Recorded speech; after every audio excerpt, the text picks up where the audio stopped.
चैत्र नवरात्रि नवमी के दिन कन्याओं को एक चीज जरूरी ही खिला देना, इतना पैसा आएगा कि संभाले नहीं संभलेगा।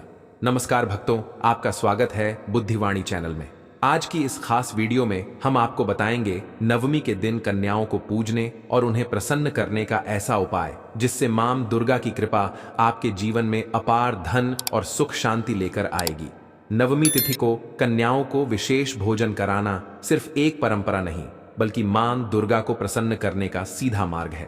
कहा जाता है कि इस दिन छोटी कन्याओं के रूप में मां के सभी 9 स्वरूप विराजते हैं। अगर आप सच्चे मन से उन्हें भोजन कराएं और आशीर्वाद लें तो देवी स्वयं आपके घर में वास करती हैं। जो माताएं और बहनें चैत्र नवरात्रि का व्रत रख रही हैं, उनके लिए यह दिन और भी खास है। इस दिन का पूजन पूरे नवरात्रि की पूजा के बराबर फल देने वाला माना गया है। नवमी के दिन कन्या पूजन से मां दुर्गा की विशेष कृपा प्राप्त होती है, जिससे जीवन में सुख, समृद्धि, शांति और सफलता बनी रहती है। ऐसा माना गया है कि इस दिन अगर कन्या के हाथों से आपको आशीर्वाद मिल जाए तो वह आशीर्वाद सीधा मां दुर्गा की कृपा बनकर आपके जीवन में उतरता है। अब सवाल ये है कि कन्याओं को क्या और कैसे खिलाया जाए। 7, 9 या 11 कन्याओं को आमंत्रित करें। उनके साथ एक लंगूर यानी छोटा बालक भी जरूर शामिल करें, जिसे हनुमान जी का प्रतीक माना जाता है। साफ पानी से उनके पैर धोकर आशीर्वाद लें, फिर माथे पर तिलक लगाकर उन्हें आदर से बैठाएं। इसके बाद उन्हें प्रसाद के रूप में पूरी, चना, हलवा और फल जरूर परोसें। लेकिन एक खास चीज जो आप उन्हें जरूर खिलाएं, वो हम इस वीडियो में आगे बताएंगे, क्योंकि वह रहस्य है जो आपके जीवन में बरकत की बौछार कर सकता है। कन्याओं को सम्मान पूर्वक दक्षिणा, वस्त्र या उपहार दें। उनसे मुस्कान और आशीर्वाद लेकर ही भोजन कराएं। अगर छोटी कन्या ने दिल से आपको आशीर्वाद दे दिया तो समझिए देवी मां ने आपकी सारी मनोकामनाएं सुन ली हैं। माता दुर्गा के 9 रूप शैलपुत्री, ब्रह्मचारिणी, चंद्रघंटा, कुष्मांडा, स्कंद माता, कात्यायनी, कालरात्रि, महागौरी और सिद्धिदात्री, इन सभी की पूजा इस पर्व में की जाती है। नवरात्रि के 9 दिनों में देवी की हर शक्ति जागृत होती है और नवमी पर कन्याओं के माध्यम से इन सभी शक्तियों की कृपा एक साथ मिलती है। भक्तों, इस दिन श्रद्धा और प्रेम से की गई पूजा जीवन में नई ऊर्जा और सकारात्मकता भर देती है। कर्ज से मुक्ति मिलती है, संतान सुख प्राप्त होता है, वैवाहिक जीवन में प्रेम बढ़ता है और घर में सुख शांति बनी रहती है। तो भक्तों, सच्चे दिल से कहिए जय माता दी माता रानी आपके जीवन से सभी दुखों को हर ले और आपकी झोली खुशियों से भर दे। वीडियो पसंद आए तो जरूर शेयर करें और जुड़े रहें बुद्धिवाणी चैनल के साथ। हर कष्ट दूर होते हैं, गृह क्लेश हमारे जीवन से हमेशा के लिए समाप्त हो जाते हैं। घर में धन से जुड़ी जितनी भी समस्याएं होती हैं वे खत्म हो जाती हैं। घर का वास्तु दोष भी शांत हो जाता है। यहाँ तक कि पितृदोष, राहु दोष, मंगल दोष और काल सर्प दोष जैसे बड़े दोष भी कन्या पूजन से शांत हो जाते हैं। इससे दुखी व्यक्ति को राहत मिलती है, घर में सुख शांति आती है और अकाल मृत्यु का डर भी नहीं रहता। भक्तों, आपको बता दें कि इस बार माता रानी पालकी पर सवार होकर पृथ्वी लोक पर आई हैं और अपने भक्तों के कष्टों को दूर करेंगी। जब भी माता रानी पालकी पर आती हैं तो धरती पर फूल खिलते हैं, वर्षा होती है, हरियाली बढ़ती है और जीवन में सुख समृद्धि आती है। जिस घर में माता का सच्चे मन से स्वागत होता है वहां उनका सीधा आगमन होता है। इस बार का चैत्र नवरात्रि बहुत ही शुभ और मंगलकारी माना जा रहा है। वर्ष 2025 में चैत्र नवरात्रि की शुरुआत रविवार 30 मार्च से होगी और समापन रविवार 6 अप्रैल को होगा। कन्या पूजन की तिथि इस साल अष्टमी और नवमी एक ही दिन 6 अप्रैल 2025 को पड़ रही है, इसलिए कन्या पूजन भी इसी दिन रविवार को किया जाएगा। नवरात्रि पूजा का कैलेंडर इस प्रकार है: 30 मार्च रविवार, मां शैलपुत्री 1 अप्रैल मंगलवार, मां ब्रह्मचारिणी 2 अप्रैल बुधवार, मां चंद्रघंटा 3 अप्रैल गुरुवार, मां कुष्मांडा 4 अप्रैल शुक्रवार, मां स्कंद माता 5 अप्रैल शनिवार, मां कात्यायनी 6 अप्रैल रविवार, मां कालरात्रि, मां महागौरी और मां सिद्धिदात्री। इस बार पंचमी तिथि समाप्त हो रही है, इसलिए नवरात्रि केवल 8 दिनों की होगी। ऐसे में अष्टमी और नवमी दोनों पर कन्या पूजन अवश्य करें। शास्त्रों में कहा गया है कि 9 दिनों वाले चैत्र नवरात्रि बहुत ही शुभ माने जाते हैं, जबकि 8 दिनों की नवरात्रि उतनी फलदायक नहीं मानी जाती। 10 दिवसीय चैत्र नवरात्रि को अत्यंत शुभ कहा गया है।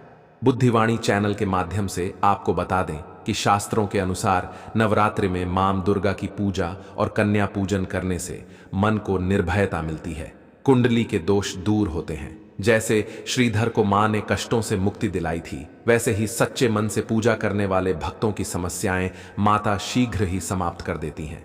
मां की भक्ति से विनम्रता बढ़ती है और सभी दुख दरिद्रता दूर हो जाती है। नवरात्रि में माता रानी का व्रत और पूजन अत्यंत फलदायक होता है, लेकिन सबसे अधिक महत्व कन्या पूजन को दिया गया है। दोस्तों, कन्याएं बहुत कोमल होती हैं, जैसे फूल की पंखुड़ियां।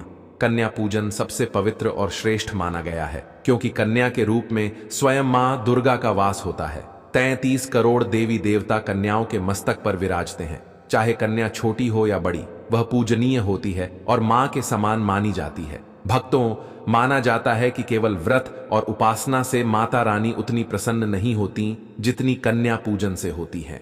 जितना कि कन्या पूजन से होता है, उतना फल और किसी पूजा से नहीं मिलता। नवरात्रि में छोटी छोटी कन्याओं को माता रानी का रूप माना जाता है। उन्हें स्वादिष्ट भोजन कराया जाता है, उन्हें खुश किया जाता है और उनका आशीर्वाद लिया जाता है। अगर चैत्र नवरात्रि के दौरान कोई कन्या भोजन करते समय अपने हाथ अनजाने में आपके सिर पर रख दे, तो यह संकेत माना जाता है कि माता रानी ने आपको आशीर्वाद दे दिया है। इसलिए कन्याओं को प्रसन्न करने के लिए उन्हें उपहार दिए जाते हैं। मान्यता है कि अगर कोई कन्या खुशी खुशी कोई भेंट स्वीकार कर ले, तो समझिए कि माता रानी ने वह भेंट स्वीकार कर ली है। जिस पर कन्याएं प्रसन्न होती हैं, उस व्यक्ति को मां का विशेष आशीर्वाद मिलता है और उसे मनचाहा वरदान प्राप्त होता है। कन्या पूजन कोई साधारण पूजा नहीं है, इसे ब्रह्मांड की सबसे बड़ी पूजा माना गया है। कहा जाता है कि 10 बार गंगा स्नान, 100 बार यज्ञ और 1000 बार तीर्थ यात्रा करने से जो पुण्य मिलता है, वह सिर्फ एक बार कन्या पूजन करने से करोड़ों गुना ज्यादा मिलता है। दोस्तों, इसीलिए कहा जाता है कि कन्याओं का कभी भी अपमान नहीं करना चाहिए। कन्याएं कोई साधारण बालिकाएं नहीं होती, उनके मस्तक पर स्वयं देवी का वास होता है और वह खुद आपके घर आती है।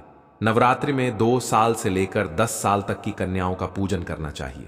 अष्टमी या नवमी के दिन कन्याओं के पैर धोकर उन्हें भोजन कराना और उपहार देना बहुत ही शुभ माना जाता है। यह अवसर बहुत दुर्लभ होता है, इसलिए इसे कभी भी हाथ से जाने न दें। इस दिन जितना हो सके कन्याओं को आदर पूर्वक अपने घर बुलाएं, उनके पैर छूकर उन्हें बैठाएं। बुद्धिवाणी चैनल के सभी भक्तों से निवेदन है कि वीडियो में आगे बढ़ने से पहले अपनी राशि कमेंट बॉक्स में जरूर लिखें। अगर आपके लिए कोई खास उपाय हुआ तो हम उसका जवाब कमेंट में जरूर देंगे। किसी भी राशि के अनुसार अगर आप सही उपाय करते हैं तो माता रानी बहुत जल्दी प्रसन्न होती हैं और आपको धन, ऐश्वर्य और सम्मान प्रदान करती है। इसीलिए अपनी राशि जरूर लिखें और वीडियो को एक लाइक देना न भूलें। अब बात करते हैं कन्याओं का स्वागत कैसे करें। जब कन्याएं आपके घर आएं तो सबसे पहले उनके पैर दूध और पानी से धोने चाहिए। खासकर पुरुषों को यह कार्य श्रद्धा से करना चाहिए, इससे माता वैष्णो बहुत प्रसन्न होती हैं। इसके बाद उन्हें साफ जगह पर कपड़ा बिछाकर बैठाएं, फिर उनके माथे पर अक्षत, फूल और कुमकुम लगाएं। इसके बाद उन्हें भोजन कराएं, लेकिन ध्यान रखें कन्याओं की थाली में कभी भी 3 पूरियां न परोसें। इसे अशुभ माना जाता है, क्योंकि 3 पूरियां आमतौर पर जेल में बंद कैदियों को दी जाती हैं। इसलिए कन्याओं को 2 या 4 पूरियां दें, लेकिन 3 नहीं। यही बात रोटियों पर भी लागू होती है। इस तरह सच्चे मन से किए गए कन्या पूजन से माता रानी प्रसन्न होती हैं और आपकी हर मनोकामना पूरी करती हैं और दोष भी नहीं लगता।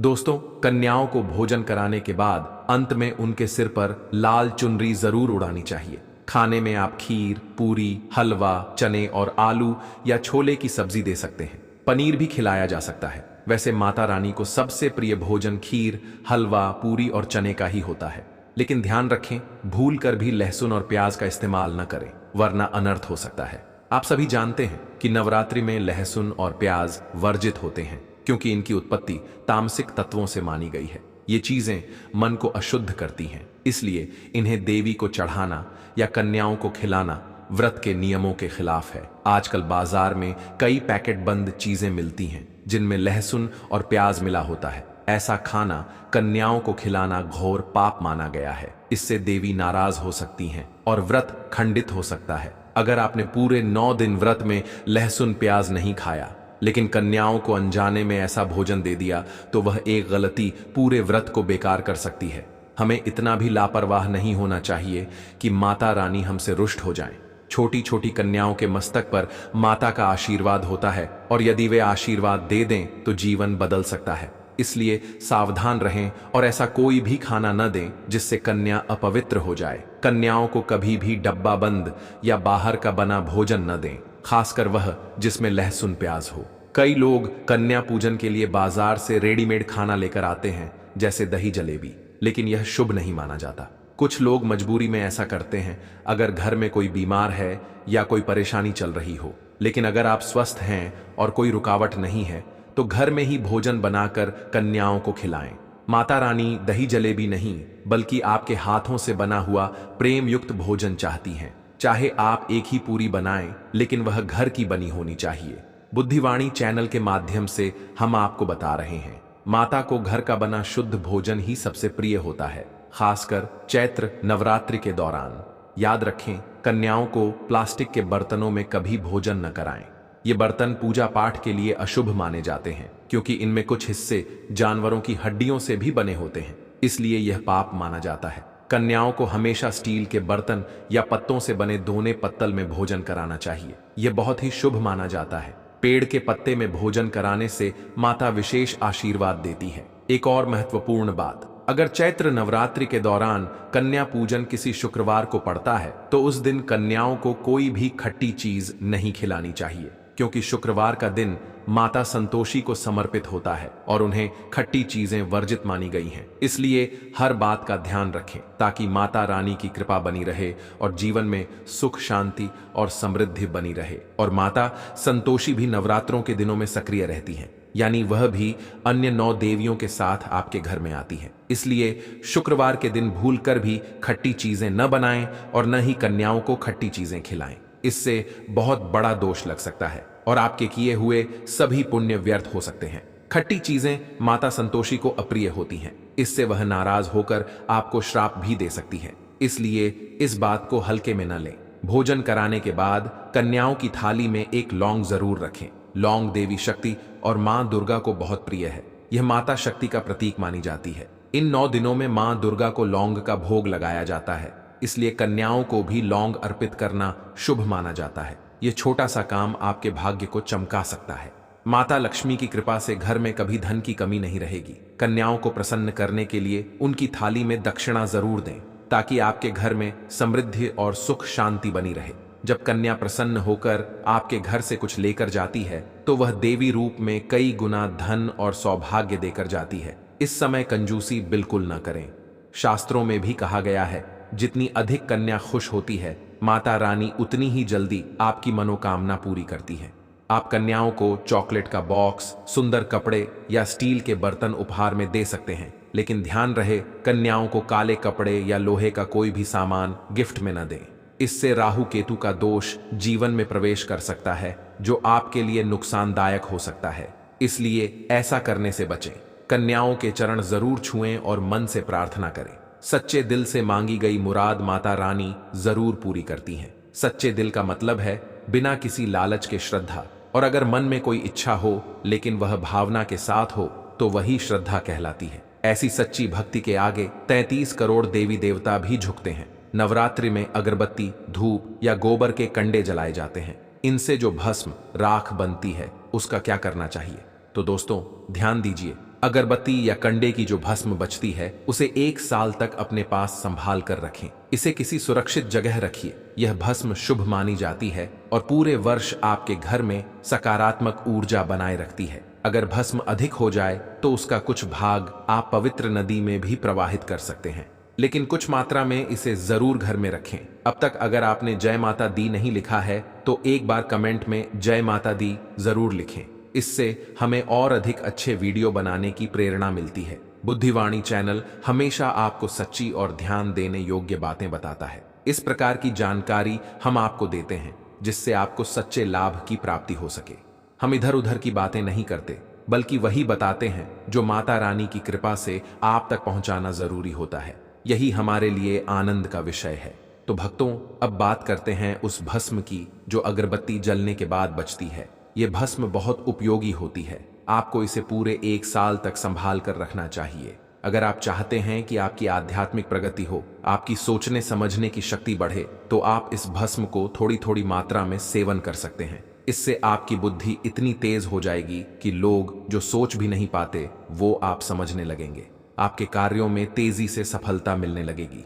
भक्तों, एक खास बात और, छोटे बच्चों को बहुत जल्दी नजर लग जाती है। तो जो भस्म आपने माता रानी की अगरबत्ती से प्राप्त की है, उसका तिलक बच्चों के मस्तक पर करें। अगर शरीर के किसी हिस्से में अचानक दर्द होने लगे, जैसे पेट दर्द या सिर दर्द, तो उस स्थान पर यह भस्म लगा दीजिए। अगर कोई नकारात्मक ऊर्जा या प्रेत बाधा होगी तो वह तुरंत दूर हो जाएगी। यह भस्म हर प्रकार की समस्या को कम करने में सहायक होती है। यदि कोई बच्चा पढ़ने लिखने में कमजोर है तो उसे भी यह भस्म तिलक के रूप में लगाएं या थोड़ा थोड़ा चटाएं। यह भस्म दिमाग को स्थिर और एकाग्र करती है। कई बार लोगों की किस्मत भी बंद हो जाती है, काम नहीं बनते, तो ऐसे में इसका तिलक लगाना बहुत लाभकारी होता है। अगर आप नियमित रूप से यह तिलक लगाते हैं तो यह आपके लिए सोने पर सुहागा जैसा होगा। आपके बच्चों की पढ़ाई में भी सुधार आएगा और आप जहां भी जाएंगे आध्यात्मिक उन्नति महसूस करेंगे।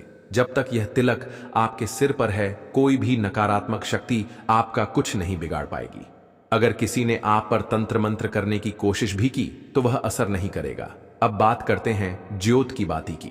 अक्सर लोग इसे नदी में बहा देते हैं या फिर कहीं धन स्थान पर रख देते हैं, लेकिन इससे पूरा लाभ नहीं मिलता, क्योंकि यह कोई साधारण बाती नहीं होती। यह मां दुर्गा का प्रसाद होता है। 9 दिन तक जलने के कारण इसमें शक्ति और चेतना आ जाती है। यह साक्षात माता का आशीर्वाद बन जाती है। इसलिए यदि आप इसके लाभ लेना चाहते हैं तो इसे धारण करें। अगर आप वास्तव में मां वैष्णव की कृपा पाना चाहते हैं तो कमेंट बॉक्स में जय माता दी लिखें।